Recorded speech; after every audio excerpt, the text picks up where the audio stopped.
what will happen if you're going to throw a hot water into a cold freezing air. Let's try to figure it out. Okay, I have here is very hot now. Okay, I'm going to heat it up again, boil it, just boil it, and one more time. Okay, that's too hot now.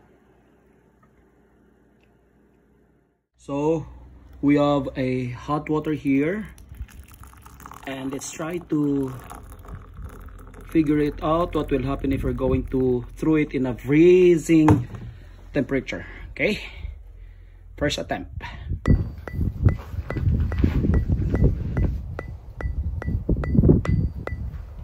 Okay guys, this is hot water, and let's try to figure it out. This is the first step. Okay, what's up? Okay.